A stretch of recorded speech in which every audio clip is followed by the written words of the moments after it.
Hey, what's up, everyone? I am your host, Sethee. I am stylist Rashi Bindra. Elevated Grapes is a digital media hub that includes a talk show, event correspondence, and digital hosting for partner projects. The talk show, which you are listening to or watching, depending what you're doing, covers topics in fashion, business, and lifestyle. We regularly have incredible guests that share their stories, their experiences, and tips on the above topics. And when we don't, you get to hear how we talk to each other off air. So subscribe to your favorite streaming site, YouTube, and Instagram for behind the scenes and additional visual content. Let's jump right into the show. Welcome to Elevated Grapes. This is the Elevated Grapes Podcast. Elevated Grapes Podcast. With your host, Sethee. Your host, Sethee. And stylist, Rashi Bindra. It's time to get started. Let's talk fashion, shall we?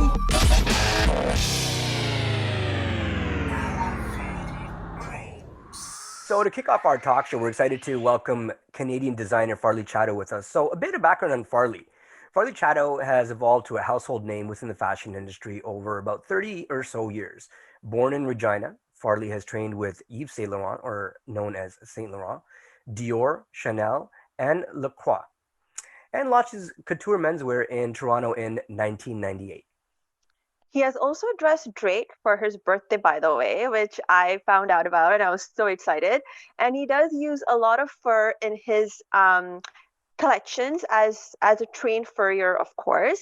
And we do want to note that the designer only uses origin assured furs, which are sustainably produced in countries with governing regulations surrounding the fur industry. So quite a resume. Farley, thank you so much for taking the time to speak with us. And thank you for joining us on Elevated. Thank you for having me. It's great to be here. Awesome. Thank you so much. So let's just jump right in. We want our listeners to learn more about you. So you've had such an impressive career. Your career chart is incredible in the fashion industry. How did your journey begin? So I started off really as a small kid growing up in Regina, just bored sometimes, just so I wanted to make something. So it started off with me making puppets at the age of like 6 and 7, but not like everybody else. It had to be felt. And with the help of my mom and my aunt, they showed me how to start sewing by hand. It went from puppets to dresses for my dolls and clothes for some of the teddy bears and stuff we had growing up. Then that eventually led me into high school, and then clothing for myself, clothing for friends. Then it turned into prom dresses, wedding gowns. So I was already, by the time I was 15, I was doing weddings. People were paying me for weddings. I just thought I wanted to have fun. And then led me to Ryerson, 4 years at Ryerson. And then I guess the rest from there is history, because then I ended up doing some work in New York, working with some designers there. And through friends and networking and connections, it brought me to Paris, where, as you guys mentioned, I worked in the world of haute couture with Saint Laurent, or with Yves, as he told me to call him. So with Yves, Saint Laurent himself, Chanel, Dior, all of that. And then it took me to Italy, where I did my tailoring and training from there, and then brought me back to Toronto, where I worked in sort of doing custom and working in that world, and then creating something very unique called a niche called corporate events. So that brought me back into the world where I started off into couture, but then doing wardrobing for Chanel, wardrobing for Louis Vuitton, Hugo Boss, dressing wait staff, event performers, and even sometimes celebrities as well. And the corporations found it easier and much more affordable to work with local people versus then shipping garments back and forth from overseas, which then now led me to my love of fur again. So I'm now currently the in-house designer for Four Seasons Fur. So we do collection with them, as well as my own collection, both clothing and furs. And just to round off, because I don't have enough to do in my life, so I also teach part-time at Ryerson University, where I'm helping them sort of formulate the fur program, leather program, and the worlds of sustainability and the knowledge of what those elements and those materials do and how they will impact the world. So I've kind of come full circle. So where I started off, I'm now back training the next generation of young designers to go out, as I'm still around and I don't see myself stepping down anytime soon, but I'm still around, with a couple things on my plate, right? As you Wow. shouldn't. I'm just trying to picture everything that you just told me, and I'm just like, wow, that is such a wonderful journey, and that's such a fulfilling journey. And I'm very curious to know what made you get into fur, because, I mean, personally, I love fur. I think it's gorgeous, it's beautiful, it's so sexy, so it makes you feel so luxurious, but there's always this controversy around fur. So how do you kind of manage that? So the way growing up in the prairies, it's cold, and I've always, even as a teen, I've always have gravitated to fur. Never owned one because it was just out of sort of the price range for my family, although my mom eventually did get mink coats much later in life. But it was just something that was always part of, in my head. I wouldn't say part of my vocabulary, but going to Ryerson in the 80s, fur was mandatory. It was something we all had to learn because it was heritage. So all of us that live in Canada, and even in North America, especially in Canada, we owe our being here in this country to the fur trade. And it was just something that I loved. It was always part of my vocabulary after school. And it was just unfortunately out of my price reach as a young designer to include.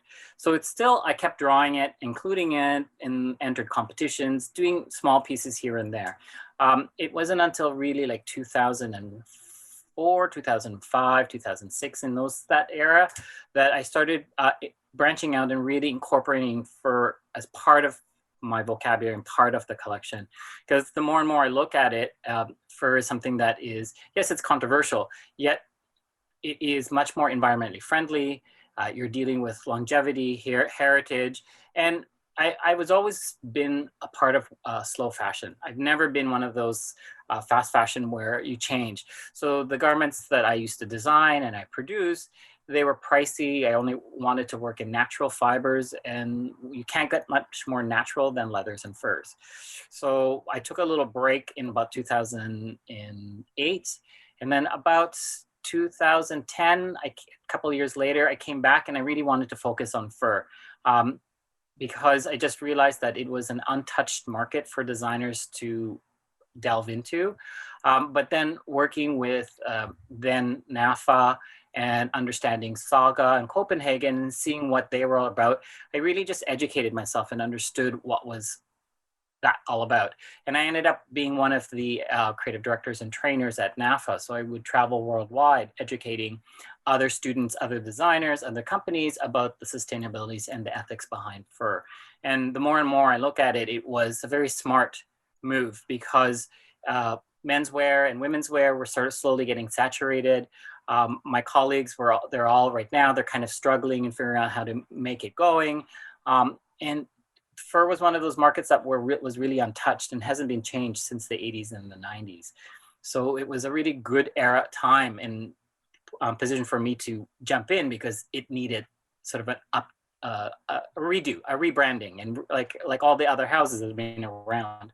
So it was just something that made sense to me. It works for me.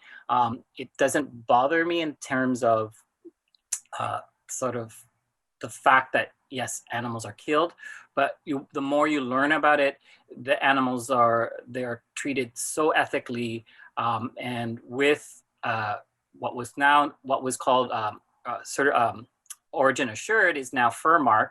We are now working with governments and countries to make sure everything is on board, and we're very transparent, right? So as well as I am. So anyone who comes to the office, we are very transparent. We will show them exactly, skins. We will tell them where they're purchased, and we only work with North American and European furs that are certified.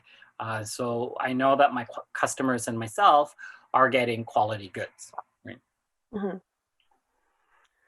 So it sounds like you guys have taken quite an approach ethically to make sure that folks that do have any questions Yes. about it are Yes, or very much. their minds are settled on that, and that's an important part because as Rashi mentioned, there is a lot of controversy around that, and you want to be sure that people understand that this is being done in an ethical manner. Yeah, and sadly, the controversy is a lack of education, Right. right? Exactly. Watching one YouTube video does not make you an expert, right? Right. So, but the fact that I have met with trappers and ranchers and been to the farms, right, and have actually been with First Nations people, and they tell me the story. I've seen sort of the trap lines and seen the farms, and I've learned that what we do in my industry, yes, might be controversial in the fact that you are taking a life, but then it's no different than the food industry. That's nothing different than the leather industry, right? And a lot of people forget that shearling, your Ugg boots, your famous Ugg boots, that's actually a form of fur, right? And unfortunately, yes, the animal is taken, is killed to make your Uggs, to keep your feet warm, right? But then when you think about it scientifically, which I've been starting to look more and more, they now have research to prove that fur will biodegrade as quickly as an oak leaf. So versus faux fur will not even budge after 1,000 years, right? So you throw that coat into the landfill, 1,000 years later, it's still exactly as it was, just dirtier and grosser, but it hasn't even biodegraded. It's still there, right? Well, after 2 years or even up to a year, over 3/4 of that coat is gone, right? It's back into the ground and there's nothing left, right? So, but I mean, it's just, you need to educate and you have to learn. You've got to read both sides, which I've done as well. And then unfortunately, just some of the anti-fur propaganda is that propaganda, right? So. Well, looking at it from one side, as you mentioned, I guess. Yes. You got to look at it as an educator and both as a furrier. I have to look at it on both sides, right? Of course. So, and we go from there, right? Yeah, absolutely. So talk to us a little bit about what luxury fashion means to you. Oh, okay. Okay. So it's so funny because luxury is sort of the word right now with the current situation in the world and in COVID and this pandemic that's going around. And oddly enough, luxury is still the only thing that's still steadily going. It's still tracking through, right? Sadly, we don't have vacations to go on to anymore. We don't have these elaborate, lavish events, parties, weddings that we can do anymore. So money's stockpiling, right? So, but I think what a lot of people are doing in this pandemic was really great for a lot of people in terms that we are learning that we need less, that we don't need to get around with the consummate consumption and the use that we've actually, and it's funny because I keep telling my students and even I have to remind myself that I think back to my grandparents' day where they had 1/3 of what we had, right, growing up, right? And being an ethnic person, my grandparents growing up in the Philippines and eventually immigrating to this country, and my parents as well, they had none of what I grew up. And now I look at, I call them my kids, but my students and what they all have, it's not there. But so luxury is that one market where it doesn't have to be big. You could buy something as small as a wallet, right? Or you can spend as much as like obviously a fur coat, but it's something that there's a sense of pride behind it that for a lot of people, they have to earn it, right? So there's this sense of not entitlement, but there is pride that they worked for this, and it's like a little reward. The nice thing about with luxury, it lasts. It's heritage, that it will not be something after 3 years you toss away, right, or even 6 months. It's something that gets better as it gets older, and the generations, your next generation might not appreciate, but the generation after that. So you're already into the 3rd generation that they're coming back and grabbing and taking this. Because, for example, in furs, a lot of my clientele are the daughters who are taking their grandmother's coats. Right. I even have sons who have gotten their mother's coats and redoing them into something for themselves. So there's this sense of history and legacy that has kept luxury going. Now, on the flip side, luxury is now sort of on the slide onto the street side, because now I just was reading a BFO article that the sneaker, the 4,000K sneaker, and not meaning mileage, but price-wise, is replacing the Louboutins and all the Dior heels. Yeah. Because sneaker cultures and sneaker pimps and sneaker heads that's it.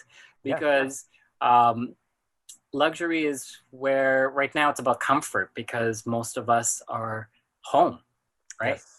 So it's a way that we can still keep ourselves feeling, I guess, fashionable, but then also it's that little mental health moments of like, oh, not that it will replace anything, but it just makes us feel a little bit better about ourselves. So like Rashi, sometimes it's that lipstick that you put on. Yeah, absolutely. Right? It's that $50 Dior lipstick versus, your $14 Maybelline, and they're both good quality, but the thing is there's just that little bit of like That feeling that like, oh my God, yes. And then it's your vest, like it's just like, oh, it just makes me feel better, right? Versus like, oh, a sweatshirt today again, right? It's just a small little thing, but it's the endorphins that pop into our head, but yet it's just something that makes us feel good. So, and it's the one thing that a lot of people don't understand is luxury takes time, right? It takes time to make it.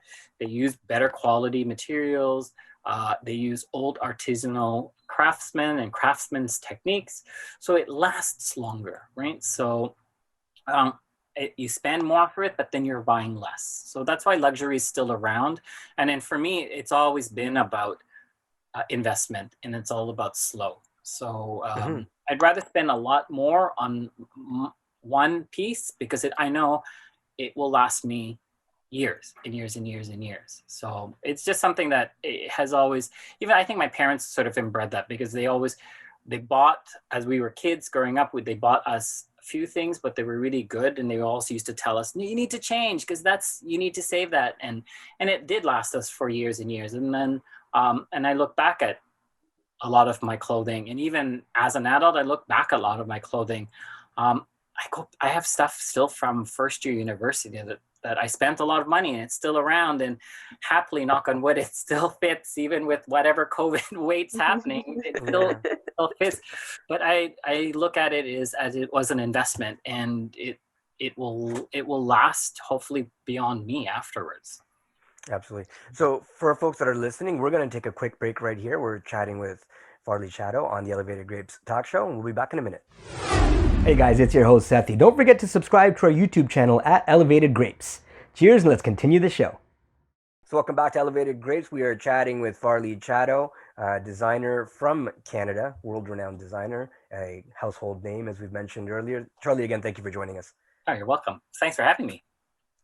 So your story so far has been incredible, and I'm still like in wow, like I'm just soaking up so much. It's like I can talk to you for hours, and I can really talk to you for hours and not even zone out. And as we were talking about luxury and what that means to you and what that means for the market right now, you touched on something so important, is comfort luxury, and I think that's where we're heading because of the pandemic. Do you feel that this whole comfort luxury has been accelerated because of our situation in like with the pandemic? Because to your point earlier, people were into fast fashion. Some of us weren't. Some of us saw the whole, we understood investment, and we understood quality fabrics and the whole less is more concept. But now I feel like suddenly everyone's exploded into the whole, we don't need fast fashion. We now want to go back to the whole luxury, beautiful products type thing. So yeah, it's the whole market. I think everything right now is heading in that direction. I think it's because the pandemic has really put the world on pause, which is, I think we needed it, because it was moving way too fast. Collections were coming out. There was no real sense of what's going on. And again, even with luxury, there was a lot of things coming out much faster than what we normally expected. So by the world hitting the pause button, comfort has to be there, because I think part of what happened is it impacted the world in such ways that we didn't expect, right? So many people are now currently out of jobs. Retailers have been decimated. Seasons, really, what is a season anymore, right? Because if we can't figure out stay Saturday or is it Monday, like the days blur by, hours have blurred, right? And if you're not working, that just becomes this haze. Like a day goes into the next. So I think we retreat to, as we were little kids or whatever, that we need that comfort. So we want those hoodies, we want those sweats, we want those blankets, we want all of that. So I think where luxury is, they've sort of picked up from that, but then still offering those luxuries such as cashmere sweats and sweatshirts. And I still, and it's excessive, but I love my cashmere socks because there's nothing feeling that I can still be in just pajama and an old torn t-shirt. But if I put those cashmere socks, I just feel like I just feel just a little bit more, warm. There's just this little bit of, there's this sort of sensual feeling of walking on wooden floors, and there's that cashmere against your feet, right? So it's that. And I think it's where we as a population is moving because, gyms are closed and everyone's sort of weight has gone up. We're not used to being back into jeans with belts and fitted jackets anymore because for over 8-9 months, we've all been home in pajamas, right? Yeah. So we just got to make the best of it where we feel comfortable. So now that the luxury market realizes that, they can't sell those as many evening gowns as they did and winter outerwear, coats and all of that. So they've got to figure out what they can do. So other than sweats and t-shirts or modern cuts like that, the outerwear has also changed. So they're not as, they're now these down or combination of down and fur or down and cloth, just because they've got to realize that, we've got to pivot as well because travel is down, everyone's home. So people are now investing into the house as well and things around the house. So it's small little things that make mentally we feel better, right? And that we feel that, even though my life is the shits right now and I don't have work, I'm at work or I don't have money, but these small little things that I have make me feel better, right? And then I can make it through to another day, right? Yeah, absolutely. Yeah, and that's little... sorry. Go ahead. I was going to say the exact same thing. That's those little key things that make you psychologically wake up the next day and you feel good, right? Yeah, Absolutely. yeah, and you feel like motivated to keep going or doing something that you want to do, and you're not very hard on yourself. I feel like prior we were always rushing into everything. Now we're just like, okay, if it didn't get done, we can still do it.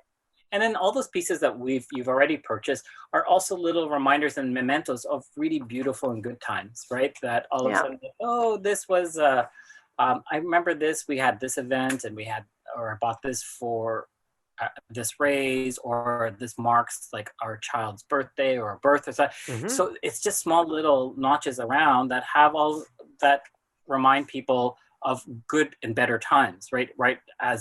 As we're in sort of dire times right now, we have these moments of, goodness that remind us, right? It's almost like a song or a picture. Like it takes you back to a moment. Exactly. Yeah. So you touched on a really important point that we wanted to ask a question about on seasonality with fashion, especially with luxury fashion. So how do you feel, I want you to expand on it a little bit. How do you feel that's going to move forward given this current climate and the way the market is now? Well, it's interesting because the collection that the both of you were at, my last one, which was last year, the Shanghai Foxtrot 20, was my first seasonless collection, which was interesting because then I've noticed that I think Gucci has moved into that, and Dries Van Noten, so a whole bunch of other luxury designers are now slowly moving into this ideology that why do we have to produce up to 5 collections and try and rush it out every few months to get it out, rather than take the time to develop one really sort of kick-ass collection that really transcends the seasons, that it can work from spring all the way to fall and into holiday and all of that. So this way, then designers are not feeling pressured. There's no rush, that then production has much more, there's much more time. And then there's more care can be put into the garments. So therefore, again, you're buying sort of luxury pieces, as well as you're also buying, heritage, and that you're getting quality goods rather than, in 2 months that's gone, or after 3 wears I don't get it anymore, right? And I think this is where the movement is. This past week was the first Pitti Uomo in Milan and first Couture Week, where there was no viewers. It was all virtual. So fashion needs to change. And sadly, it took a pandemic for to figure out that it needed to change.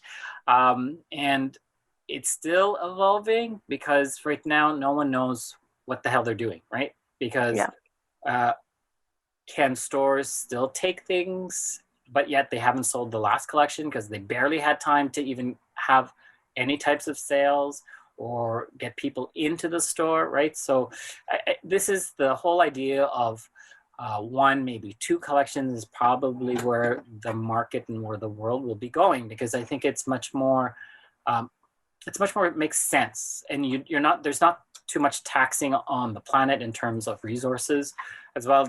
You're not taxing the workers in the factories that are making people work for hours and hours and hours. Because if you're doing less but producing better quality, it makes more sense, right? So I think it's healthier for us as people. We're spending less. It's healthier on sort of the manufacturing and the production side as well. It's also better for the planet, where it's a little healthier as well.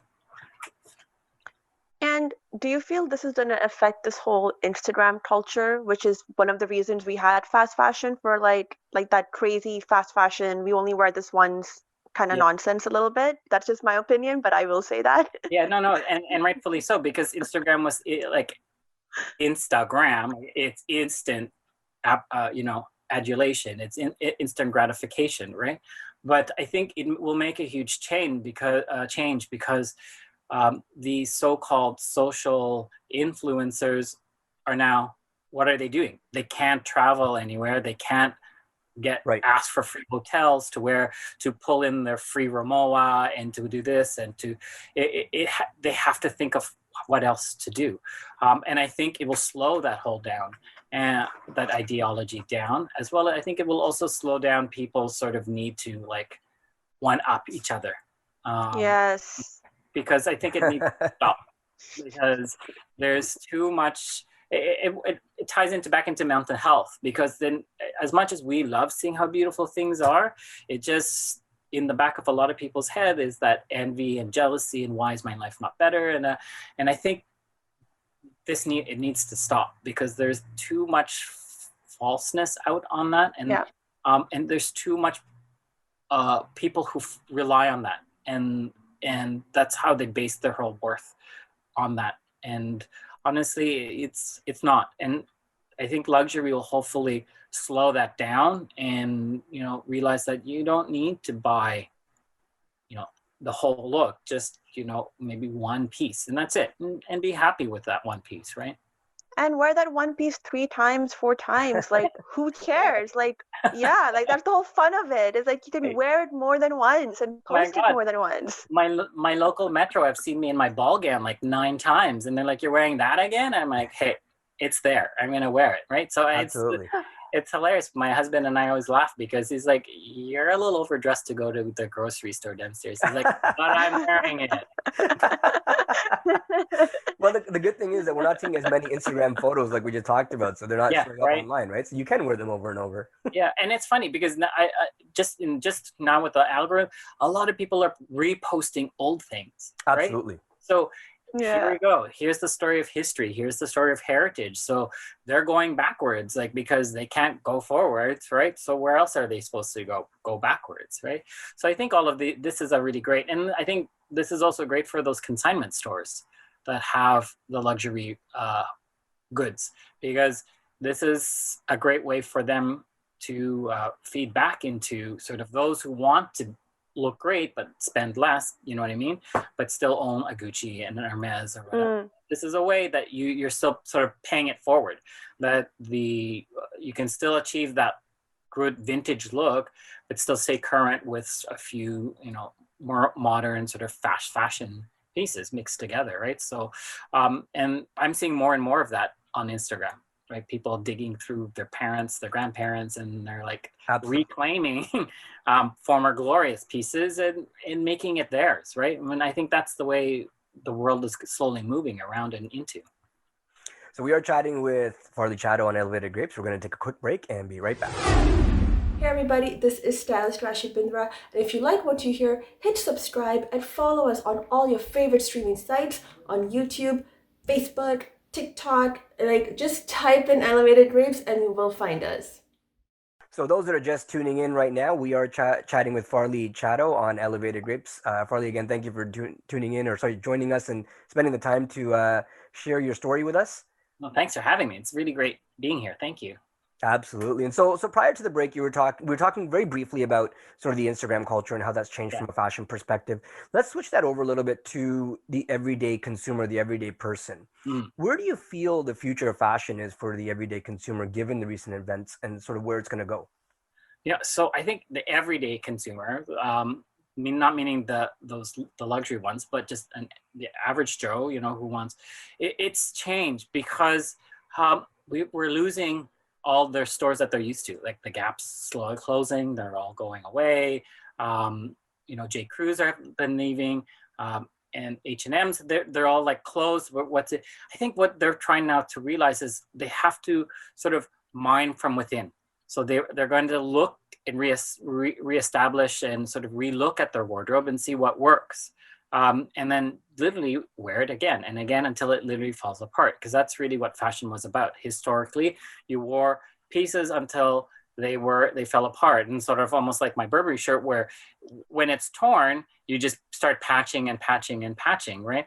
So I think this is where a lot of the average person will start becoming creative, where they will either start looking at vintage stores, in trunks, in attics, basements, wherever they'll have, or the idea of clothing swaps. I know some people that is that I have this, does anyone want it? So, or they'll sell it or trade back and forth. And I think that's where we're going to be. So this whole idea of vintage and secondhand, it's gonna resurge.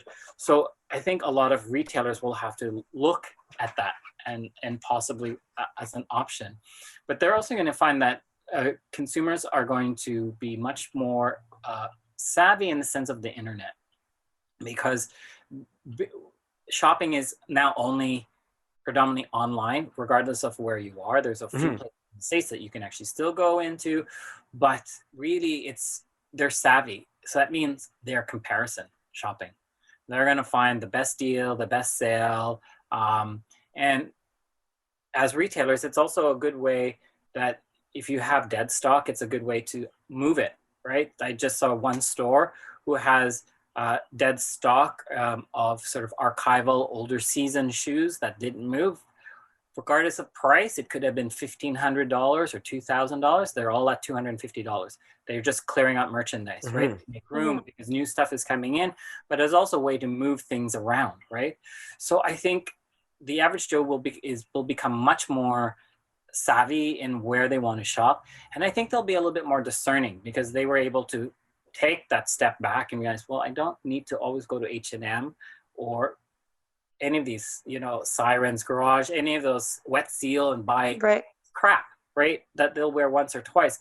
But now they'll realize, okay, you know what? I have a couple extra dollars. Maybe I'll go up to the next level and invest. And hopefully that from that level, they'll go to the next level. And as they get older, they'll go up to the next level, which is eventually hopefully into the luxury level, that they'll only buy one or two pieces, right? But I think that's where the mindset will be. There will be less spending in terms of like the fast, but more, I think, increased online spending, and then, but better purchases, right? Less purchasing. I mean, I'm not going to lie, there's still those online cheap brands from Asia that people will buy, but it's like buyer beware, right? You get what you get. It doesn't look like, I had friends who's like, well, I bought it from this website and it doesn't look anything like what I had ordered.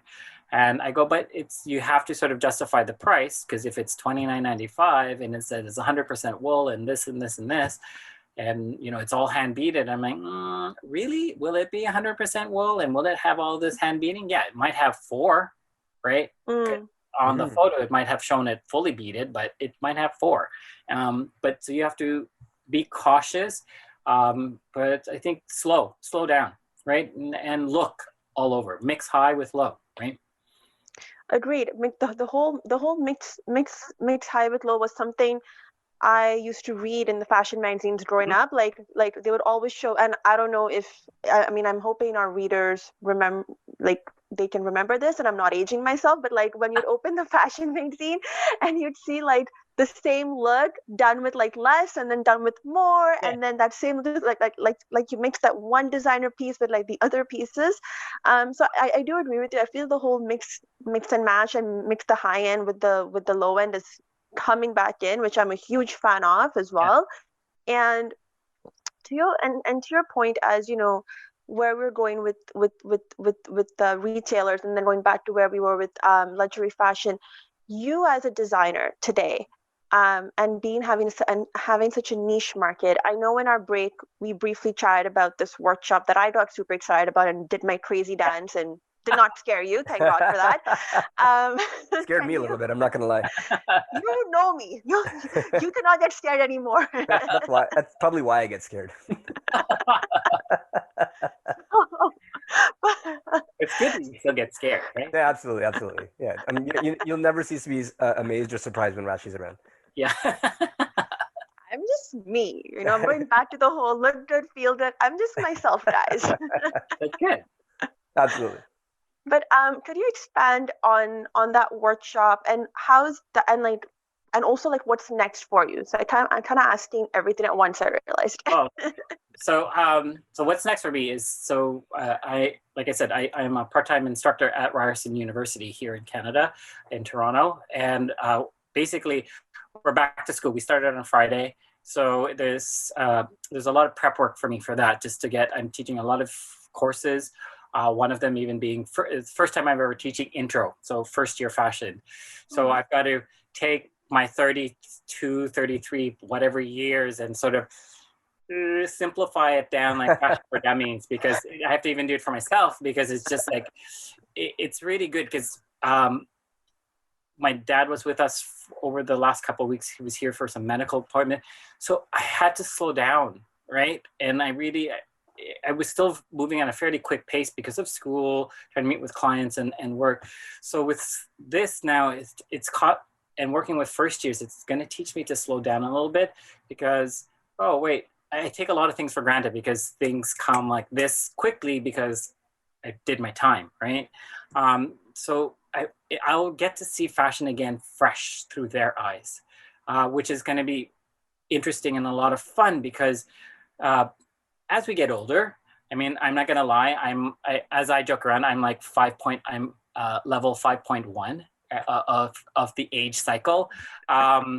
And I like how you say that. Okay, level 5.1. It took me a second to calculate that. Yes. There you go. For those who don't understand, I'm 51. So, right, exactly. 5.1 is amazing. 5.1. It makes it like iOS 5.1. Right? Absolutely. Right? The new launching of 5.1. Right? The 5.2 this year. Yeah. But the fun thing is, I get to, there's some things you get a little jaded as we get older, right? And there's things that we like, we could care less. We don't want, but starting again from the beginning will make me realize and appreciate even more, because I appreciate what I have. It makes me appreciate even more because I'm going to see it again through their eyes, right? And their eyes are so, well, A, they don't need glasses. That's the first thing. Or locals, because they can see 20/20. But I'm going to see it through their eyes and how they're processing. Because things like, for me, I had to figure out in chat, because we were teaching on Zoom, someone had put, should I create a GC? Let me know if we should create GC. And I'm like, what the hell's a GC? And it's like, oh, dude, dope. Yeah. And so I was following, and it's like, GC on IG. And I'm like, I'm like, oh, group chat on Instagram. So Yeah, like I didn't catch that one. I didn't catch that. That's me. Same here. I'm like trying to like think what it is. right? So that was me. So until I'm like, oh, they want to do a group chat on Instagram, so they have questions about the assignment and they want to answer among themselves without bugging me. So this is what I mean. I'm gonna look at fashion in a new way, which is going to be really exciting. On top of that, I'm trying to get my next collection done. There's been so many sort of pivots and roadblocks and changes. And right now there was just I was going in one direction and then I thought, oh no, it's too on the nose and it's too controversial. But yeah, I can do that controversy, but so now it's switched again, and it'll probably switch again. So, and as to when it's going to show, I have no idea how I'm going to show it. That's another good question. A lot of the models that you guys saw in my last show, a lot of them were my friends, and a lot of them have become my friends. I have gotten so many requests. Friday, can we do a show again? Let's do a show again. It's like, I don't care if I get paid. It's just like, I just want, and a lot of them just want to get dressed up again, and they want to have that good time. Yes. Because as much of it's work for a lot of us, but it's when you've been doing it this long, it's no longer work, right? It's a lot of it's joy, right? And it's fun, and it's more about them rather than me. And it's not about me selling the garments. I mean, eventually it has to be, but it's about the fun we all have doing these. So that's the next big one. And the last big thing that's happening right now, I mean, there's a few other big ones, but the next big one is I'm currently with the Fur Council of Canada, which is a fur organizing body here in Canada.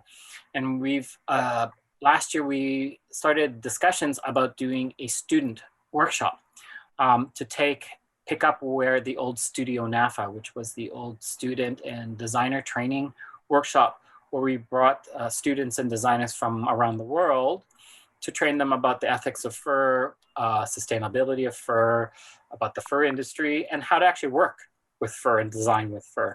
So because of COVID, we've decided just to limit it with just in Canada. And so we've opened it up to every design college in Canada, and entries should have been in last night, but we're gonna wait a day or two before we start going through. And we're gonna pick 10 amazing young designers, and we're gonna fly them to Toronto. And they have a fully paid 1 week boarding, lodging, food, and all the fur they can play around with to experiment, learn, and hopefully that will instill sort of new appreciation. And I always tell people, like, this is the door to luxury is open. And when that door is, take it, open, walk in, because once that door closes, you can't get back in, right? So the biggest thing is now is just trying to navigate around A, COVID, and B, just trying to figure out how this will all work out, because in our head, we have it all planned out.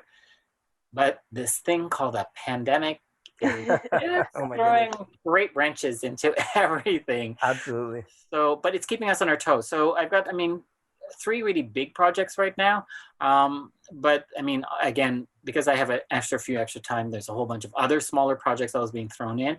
But those are the big ones, because I think it's small little short-term goals that help, make people have great memories, and hopefully educate and share the love of my industry, and specifically the fur industry, with new and upcoming designers. Absolutely. Rashi, you guys can come. Both of you are welcome to partake, have a look, right, and see the craziness of my industry. I was actually going to like the as you were talking about it, in my head was like, I want to ask him, I don't need to stay anywhere. I live in the GTA. How can I come and participate in this and learn and be part of this workshop? I'll tell you, ideally it's supposed to be either July or August, again, depending on COVID and what the university's rules are about by then. But it'll be either one of those in the summertime. So nothing better than wearing fur and shorts all together. Yeah. That's very Russian, by the way. It's very Russian, by the way. I'm down. Just count me in. Okay, cool. Thank you for the invite. I'm excited. Welcome. So Farley, where can people get you online? What's your socials and or website and online presence? So those that are looking for you to follow your story further and Yeah. follow your collection, where can they find you? So both on Insta and on Twitter at Farley Chatto. And also on Facebook, it's Farley Chatto Designs. I believe it's the my husband takes care of the Facebook. I'm like Facebook. I don't know what that is. What is it? It's like, so yeah, it's just my name basically, Farley Chatto. Facebook, I think, is Farley Chatto Designs. Both Insta and IG is at Farley Chatto, and then the website is farleychatto.com. It's just I'm old, so it's just easier to keep everything. It's like one password for everything, right? Yeah, you got to keep it the same. It's easier that way. It is easier that way. So you can reach out on any of the platforms, and either myself or somebody from the team will get back to somebody. Yeah. That's awesome. Thank you so much again, Farley, for your time. It's been great to my learn pleasure. about Thank you for having me. Thank you so much again. It was lovely chatting with you. And I'm so excited because you're the first person to open up our 2021 designer series. Oh, wow. So Yes. Thank you. such I feel really honored. Well, we are honored. So Absolutely. thank you. Okay, Yes. now the bar is really low, so you guys can raise it Oh my God, no, absolutely not. For our future designer friends that are going to be joining us on the designer series, just take note on how Farley came prepped and dressed for the show. Yes. Point. Casual, but on point. On point. Well, On you know what? I hate to say this. I bought this dress shirt back in, I think, either March or April. And I said to my husband, I was like, just don't look at the credit card bill. I'm ordering some stuff. And this was one of them. He's like, what are you ordering? I'm like, it's just, I made it through COVID for 2 months. And That's he's it. like, okay, sure. Right. But I had to wait several months before I could wear it because it didn't make sense that I was like, where are we going to wear it? So I know it's silly, but it's just mentally, it was a good thing. So I thought, well, let's just wear it Absolutely. for today. Yeah. Absolutely. And it was a great decision. You got to reward yourself for small and large moments. So this is great. Exactly. Yeah. And this was both a small and large moment. It's small, me wearing this, large because I was able to spend the afternoon with you guys. Oh, thank you so much. Oh, thank You're you. welcome. Thank you. Truly appreciate it. So for our listeners, thank you again. That was Farley Chatto. You can follow him online at Farley Chatto. This is Elevated Grapes, and we will catch you next time. Hey guys, thank you for watching that podcast or that video. If you like what you hear and you want to hear more of us and see some of our behind the scenes stuff, subscribe below. Yes, hit that little red, button thingy that's over there and hit subscribe and keep following us for a lot more cool, fun stuff.